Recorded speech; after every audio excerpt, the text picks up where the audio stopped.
You're listening to the Grind Line Podcast. What's up, and welcome to another episode of the Grind Line Podcast. You're listening to episode 313. I'm your host, Greg. I'm here tonight with Ryan. There's hockey. It's not Red Wings hockey per se. There are Red Wings in the hockey, but the Four Nations Faceoff is going on right now. Ryan, how you doing tonight? I'm great. I'm still on a high, and I think I've listened to Freebird more in the last 24 hours than my entire lifetime, which says a lot because I love me some classic rock and Leonard Skinner. But goddamn, that was fun. I'm great. I'm great. I'm pretty sure the entirety of Canada has listened to more Freebird this past weekend than the entirety of their lives. But yeah, the Red Wings are the Red Wings at the world. I keep wanting to call it World Cup of Hockey because that's what it's going to be in a few years. You're looking at my chest right now, probably. Yeah, it is the Four Nations Face-Off, and that is what we're going to talk about a little bit tonight. Pretty short episode. Team USA, flat out in the lead. They made their way to the finals with a huge victory over Canada.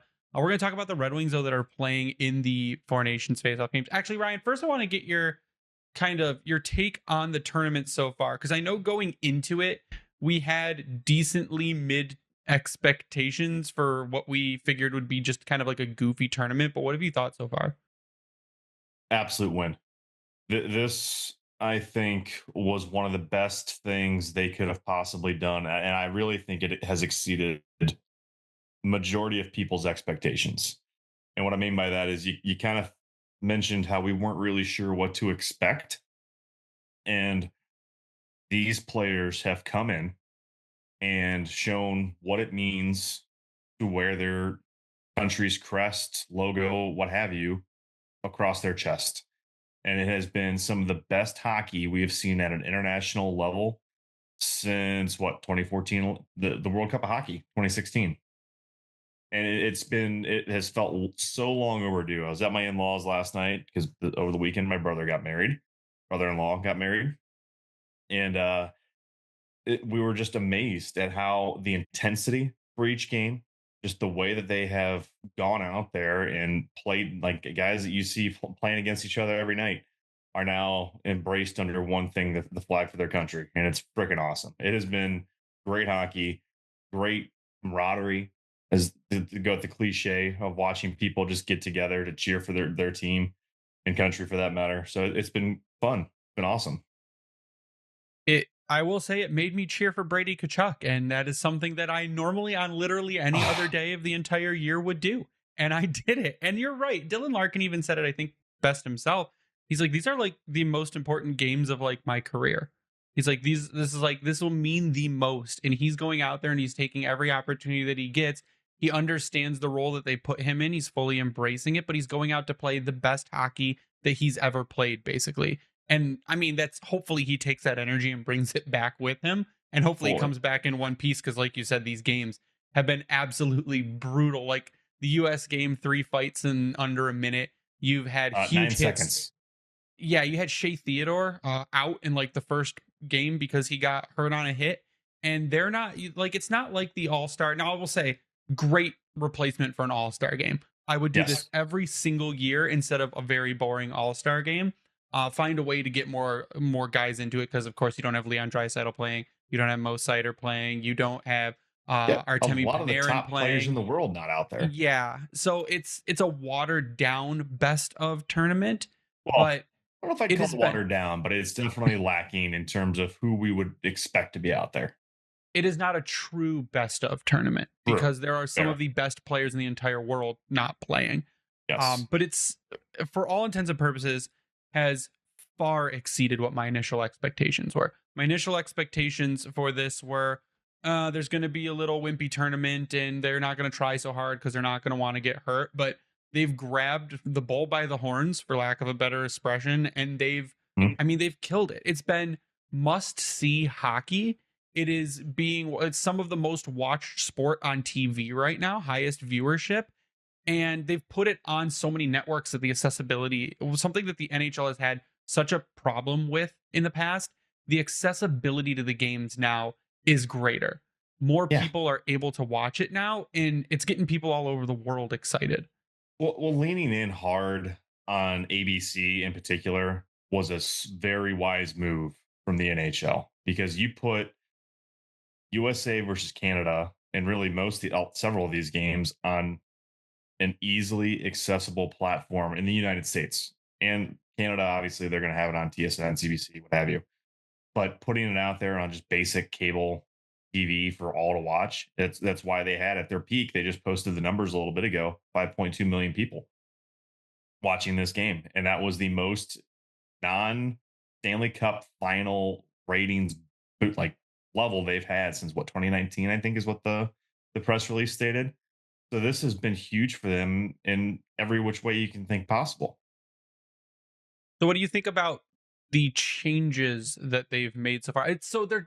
They're like ghost testing some changes to the system clearly during the tournament. So if you look at it, they have 3v3 or 3v3 overtime, but it is 10 minutes instead of 5 minutes. Which is And what we've been looking for. it's what they need. I mean, they're going to have to enforce the don't go back rule, basically, where if you go into the zone and you take it out of the zone, it gets Right. whistled or something. You're not going to be able to do that because it's going to drag out and they're just going to hold the puck and force a shootout. But if you go with it, it's like it was nonstop excitement in the overtimes that have happened so far. In 10 minutes, you figure in that 10 minutes, there's probably a very decent chance someone scores because, I mean, 5 minutes in, your legs are dead. But Oh, I think yeah. it's a change that they're trying out that they should adopt. No, and I think that's one we've been kind of clamoring for, and we're not alone. Like, really, I think a lot of fans, pundits, what have you, have been looking for an extended period of overtime because most people, do I like the shootout? Sure, because it can be fun. We all hate it until it's happening, and then your team wins it, and you're just like, hell yeah, let's go. But at the same time, there really isn't much better than having some of the top players in the world out there doing 3-on-3 hockey. And we've seen it, as you just stated, in this sequence with that Mitch Marner goal, for instance, when they beat Sweden. But you've got top tier guys going hard at in overtime, but you extend that out, something crazy is bound to happen. And I think it helps them end it on the ice. It's not in a skills competition at that point. Yeah, I think that if you do a 10-minute 3v3, and I know people hate it, I would totally bring back ties. I'd bring back ties. Well, well, not only that, but look at the 3-2-1 points that they're doing right now. How much of a crazy thing this is causing with just the standings in this little tournament right now. US won 2 games, so of course they've got 6 points, but the rest of them all have 2 because they've got a loss and or overtime win/loss, and they've only got, what is it, 2 points each right now. The other 3 teams. This is the type of fun drama because right now, if say Finland and Canada, as this will come out right before their game, right? They do play tomorrow, yes. I don't recall the I time. think it's early as well. That game, if it isn't decided in regulation, opens the door for Sweden to now have a rematch with USA if they were to manage to pull out a win in regulation. Like, and now you've got the other 2 teams where they can go on and win the game, sure, but then they're missing out. Like, it just adds a level of intrigue that I think not looking at freaking regulation wins in the standings as a tiebreaker, that part of it's just gone. Hopefully, I don't know. I know we've talked about it before. I think last season, was it last season or the year before, you did a full breakdown with somebody and did the full calculations on what it would take to have a 3-2-1 and what it would have done for Detroit because of how many games they took to overtime. And it's just like, come on, man. So I think they've done a good job. But what's interesting, again, this isn't IIHF sanctioned. This is the NHL and the NHL Players Association. So does that open the door to these things? Yeah, I would say that, and we had talked about it last week that the IIHF, the NHL basically told them, yeah, we don't need you for World Cup of Hockey. Like we're going to go forward the way that we're going to do it in 2028. But I do think that like the 3-2-1 point system, we have talked about it in the past. And you look at the champions of the loser point, the New York Islanders, who would have like never made it to the playoffs if there was a 3-2-1 system because they get so many points by losing in overtime that's what boosts them forward. I think that a 3-2-1 system, fine, whatever. I think a tie system, same thing. You go back, like you have a 10-minute 3v3 overtime, no one wins. Game played, great. You get a tie, and then each of you comes away with 1 point or whatever. I think that there's got to be a way to not get rid of the loser point, but diminish the effect of the loser point by giving people who win more. You win in regulation, you get more points. You win in overtime, you get 2. The loser maybe gets 1. I think that there's got to be a way to actually make regulation wins count more than overtime wins. Well, yeah, I think that goes back to way back when the tie was a thing. Like, you weren't getting anything out of it, and it wasn't a positive. It wasn't truly a net negative, and it just you didn't win. And we still see it. I mean, baseball, of course, doesn't have it outside of the All-Star game, which I don't even know if they do it in that anymore, unless it gets too long. But you can still get a tie in football. You can still football, I think, is actually the only one that's got it left. Soccer, you can. I take it back, and that's been around for. I mean, look at the international soccer and really soccer in general. The point system, they go 3-1. Is it 3 points and then 1 for a tie? Ryan, I will tell you, I have absolutely no idea about soccer. Nothing. I forget. I know you get 3 points for a win.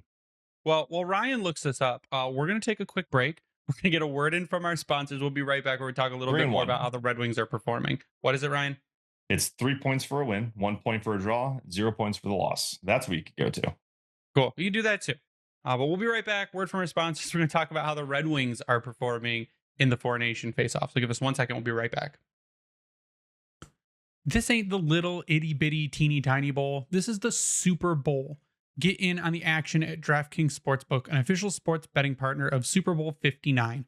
Scoring touchdowns is key to hoisting the Vince Lombardi trophy, and you have a shot to score big by betting on them at DraftKings Sportsbook, the #1 place to bet touchdowns. New DraftKings customers can bet $5 to get $200 in bonus bets instantly. Download the DraftKings Sportsbook app and use code THPN. That's code THPN for new customers to get $200 in bonus bets instantly when you bet just $5. Only on DraftKings Sportsbook. The crown is yours.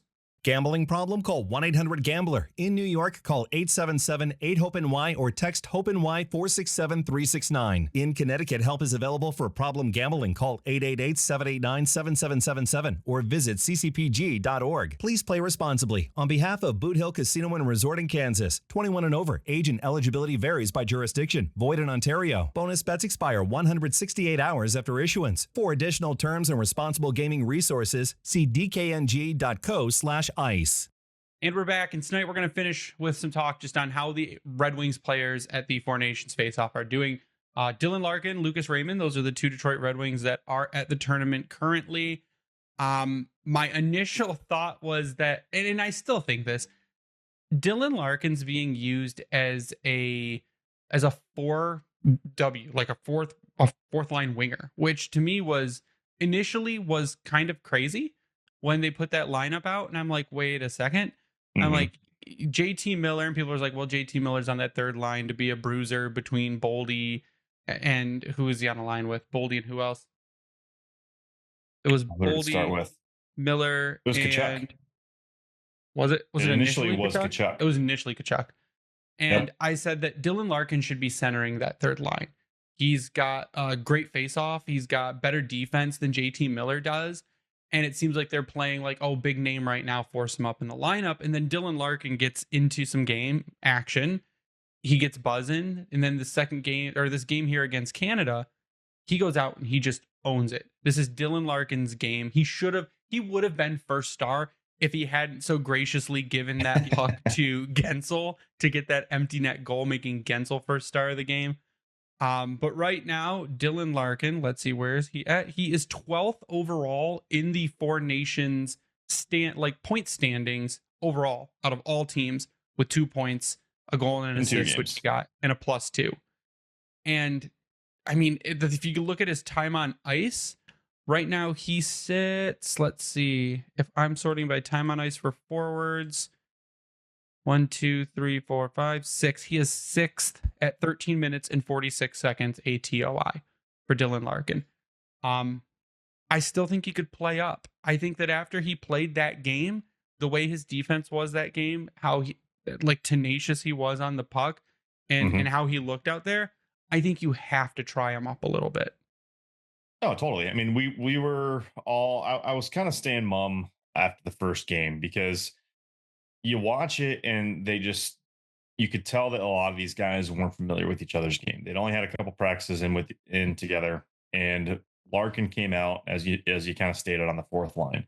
He was between Vinny Trocheck and Brock Nelson. Not the trio you would expect. And really, the only time we were seeing Larkin out there was for about 20 to 30 seconds. They'd have a quick defensive sequence, and then they were pretty much off the ice. And then he was out there for the PK. But what happened midway through that game, it was 1-1, and there wasn't really a whole lot going on with Team USA. Kyle Connor started on the top line. He eventually made his way down to the fourth line. What that allowed to open up was Eichel and the Kachuk brothers to come together. Now you had um, Austin Matthews, Jake Gensel, and Jack Hughes together. Now you've got two prolific scoring lines that occupied your top six.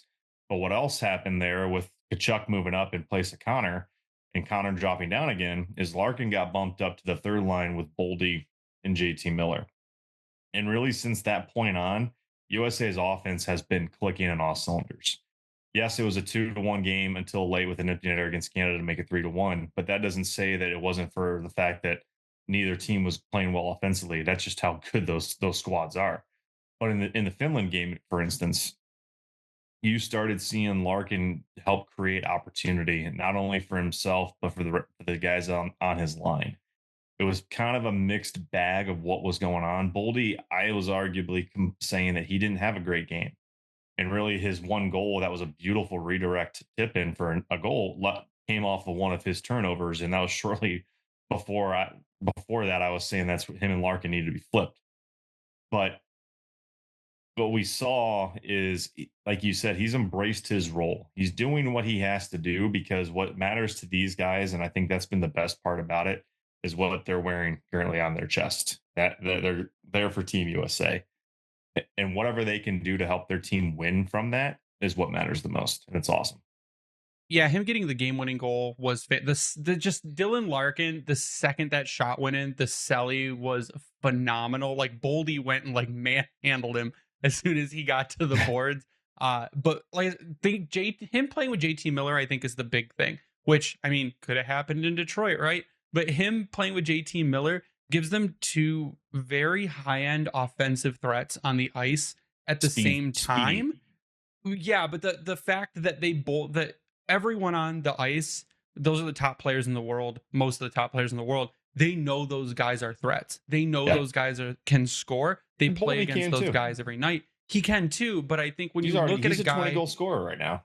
but when you look at a guy like Miller, who's got the backlog of scoring, and you look at the guy like Yeah. Dylan Larkin, who's got the backlog of scoring, and you add Boldy in there, you have to make sure you're trying to double cover everyone really at that point, which is going to leave open slots, which is going to leave lanes for Larkin to get in.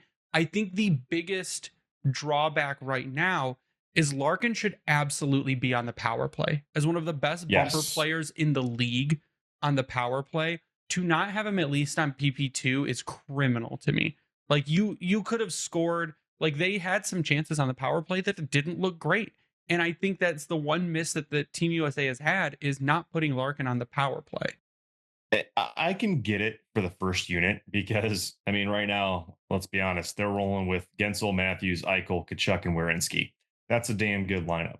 But I think you could definitely toss him in there on that second unit, but it's still a toss up. Maybe you do put him in for Boldy, but I get why he's there because of the body, and that's what it's. They're not running the style that we're accustomed to seeing at this point in Detroit. It's a different group of coaching, so I can see where they're going with it because really the second unit for part of the guys that are out there, they're there to bruise you.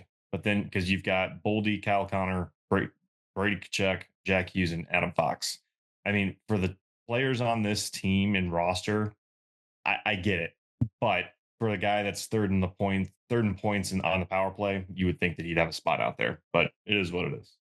Well, Dylan Larkin gets the game-winning goal. Dylan Larkin is Captain America right now, and I think that he has a shot. I mean, if he comes out again and just throws down in the last game and just owns it and gets more points, Dylan Larkin, I think, could make a case for himself as one of the MVPs of the tournament. Especially given the role he's been given, how he's been able to produce in that role. I think it's been really impressive. The other really impressive guy so far, though, is Lucas Raymond. Lucas Raymond has 3 assists in 2 games. He is third in this tournament right now, tied with a few people for points. But he's also a +3. So he's got one of the higher plus minus, and I know plus minus is an icky word, but he's got more one of the higher plus minus in the tournament. He leads Team Sweden right now in points and in plus minus, and is averaging 18 minutes and 11 seconds per game. Again, and we have said this too, I think we said it last week, Lucas Raymond is becoming a superstar in front of our eyes. Like I don't want to say very rarely, and maybe it's rarely within an organization that has been so good for a very long time that has to rebuild, that you see another guy like in front of you become this like prolific player. But Lucas Raymond, just his vision is second to none. His passing is phenomenal. And they even who I was listening to someone the other day, but they're like, Lucas Raymond has such a lethal shot. Maybe it was our friends over at Locked On. He's got such a lethal shot that the goalies have to square up to him. He's got such a good pass that he can fake that shot, and the goalie still has to pull, because if he releases that shot, it's gonna go in. So he's such a dual threat in the sense that his shooting is so good that he has the ability to pull the goalie, but then he has the ability to pull that goalie and just fire off a wicked seam pass right to a guy on the back end like he does normally to DeBrincat to bury it. So, I mean, he's just a multi-threat dude who's just showing up nightly. And for this Team Sweden, he's been a fantastic player. Well, yeah, and even Smitty said something about that the other day. It might have been this one, because he goes, quote, "Does Lucas Raymond have one of, if not the deadliest releases in hockey? Saw a quote saying he could sell water to a fish with his fake shot into a backdoor pass move, but he can just as easily decide to fire it in that same motion with a cannon." And that's it. It's incredible. Actually, the guys on Hockey Town Highlights even picked that one up and tossed it out there to the IG world. So this is what Detroit needed badly, but it still goes back to the point of what can they do to offset that with that big power forward scoring winger like Amit Raymond. And they supplement that somehow, and maybe at the deadline, maybe going into this offseason, to continue to improve. Is that what they have in the pipe with MBN? I don't know. Is that a Nate Danielson? Is that a Carter Mazer? Is it one of the guys that are currently out there waiting to spread their wings and fly, for a lot, so to speak? Like, it's what we're hoping for is the budding superstar in Lucas Raymond, and have that complement of Larkin and the way that those two have been playing really the last couple of seasons is really, we can't ask for much more right now. Yeah, you look at guys like some of the top in their field right now, like Lucas Raymond, Dylan Larkin, who I think is underappreciated across the NHL, as was evident pre-tournament tweets that were online. And then you get to that after that game last night, and it's like his face is literally everywhere. Everyone who doesn't watch Red Wings regularly, or at least semi-regularly, goes, "Man, Dylan Larkin's actually pretty good at hockey," or, "Oh man, look at this Lucas Raymond kid. He's actually really good." And we're like, yeah, that's what we told you from the beginning. Like, you need to pay a little bit more attention, because for people that like to trot out the whole Dylan Larkin's a third line center on a contending team, like, you don't watch him play. You've never seen him play. You've maybe seen a couple highlights, but you've never truly watched his game. Dylan Larkin, I think, is a guy that could, with a good second line center, if Dylan Larkin wasn't a 1A center and you had a 1B center on line 2, I have no issue saying that Dylan Larkin could take this team to a Stanley Cup.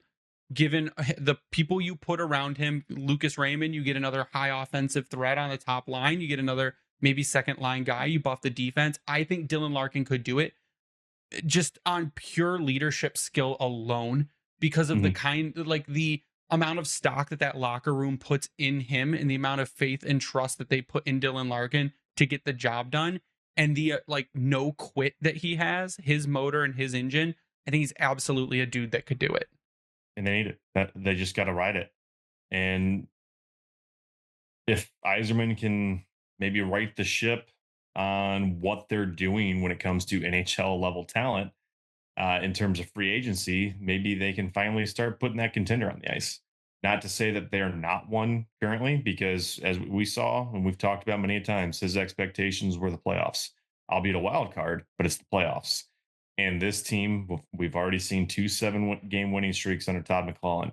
They have shown that they could very well make or cause some issues for some teams if they get to that point at the end of the season. So, and if you've got a guy like Larkin leading them, or they bring out the Stevie Y Goon squad, which because we've already seen they're not gonna back down. We've seen what they've lost a game to Tampa, and some shit kind of went sideways, but no one's backing down. Edmonton, the young guys in particular, they're not afraid to step in. They're not afraid to stand up for somebody else, and they're going to do it for each other. And you look at like the USA, Canada, this Four Nations tournament, they're doing it for each other, for their country. But we're still going to see that coming back home with Larkin and Raymond and those guys all coming back together to do it for each other in the winged wheel. Yep, and as of right now, they are still in a playoff spot. 61 points, 1 point behind Ottawa for the first wild card, and they're only 5 points behind Tampa for third in the division. So there's ground to make up, but I mean they're in a position right now to make the playoffs, and if they keep playing the way they have been the past couple months, I mean I don't think there's any doubt that they would make it at that point. And if you've got Raymond and Larkin coming off this tournament the way that they're playing, and that continues back into the regular season, sky's the limit. So just an announcement before we close out the show tonight. We have more new shirts up at Vintage. Yeah. I'm wearing one right now. So the Bingo Bango shirt came out phenomenal. The shirt looks absolutely amazing. And it is it's very soft and fuzzy. That's the good thing about the shirts that they use. They use a tri-blend. That's really nice over at Vintage. I also made a Team USA style Play Freebird shirt, which is also phenomenal, and we've been selling those too. So if you go to vintagedetroit.com, you go to the Keep It Local tab, click on the Grindline Podcast, you'll see all our shirts there. And like I said, I made one for this tournament, and then it's not just for this tournament because Team USA plays all the time. They're an actual juniors team that is playing like every season. So it's not just for the tournament, but NHL is going back to the Olympics too, so you'll be able to get use out of it then. 1 year. But the Play Freebird shirt is up at Vintage Detroit as well. Ryan, socials? Already Ryan 33. You can follow me online at Bringing the Wing. You follow the Grindline Podcast online at Grindline Pod. Shout out to the Hockey Podcast Network for hosting us and spreading us around. Like I said, Vintage Detroit, which is the only place we get our Detroit jerseys from and worked on. Go sub to us over on YouTube, where you can watch our dumb faces talk about hockey in real time. Turn on the notifications. You'll get notified every time an episode goes live. But that is going to do it for us tonight. So for Ryan, I am Greg. You stay classy, Hockey Town.